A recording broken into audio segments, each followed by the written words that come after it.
That was Miguel's sure thing. So one thing is for sure, death does not make your life antiseptic. People who disliked you probably will have a lot to say. You won't hear it, but obviously they'll have a lot to say.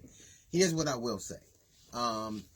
There are people who are insistent on bringing up articles where we talk about, particularly one I read in the New York Times, where we talk about the elephant in the room. Well, the elephant in the room is something unnoticed. It's something unsaid. This is said primarily by almost everybody who writes an article.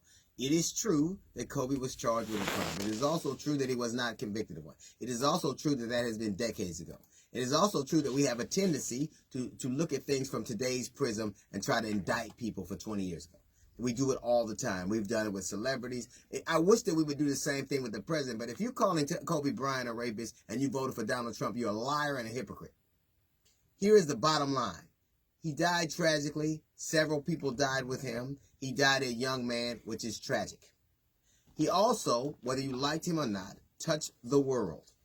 Right now, you name me another athlete, I don't care. You can tell me Tom Brady, a lot of people in America be mad. Soccer teams in Africa and Asia are not going to take days off. They're not going to cancel the NFL for a game to honor him. They're not going to do that.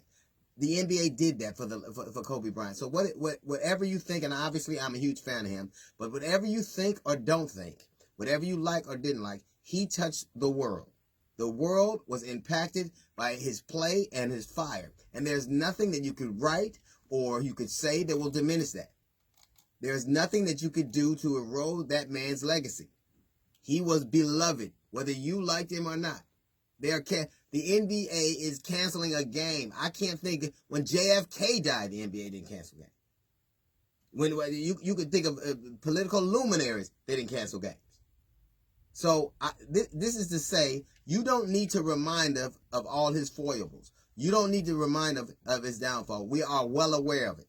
We also are well aware of this, that he lived a life that was exemplary enough for enough people to be noteworthy. We already got all the bad stuff. It's like when you take a drug, you already understand the side effects, but you get the positive of it too.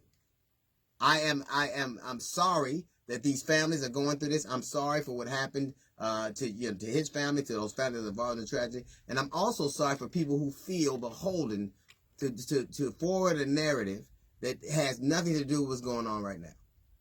That's not going to make people love him less because you decide you're going to write an article and let us remind us what happened 20 years ago. That's not going to love people less or have them less impacted because of a mistake he made or what you think of that mistake in today's prism.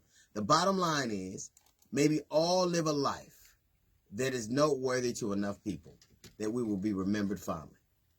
All right, that's a little note from the GED section. We got the Jazz Report coming up in 15 minutes. It's the D.L. Hughley Show.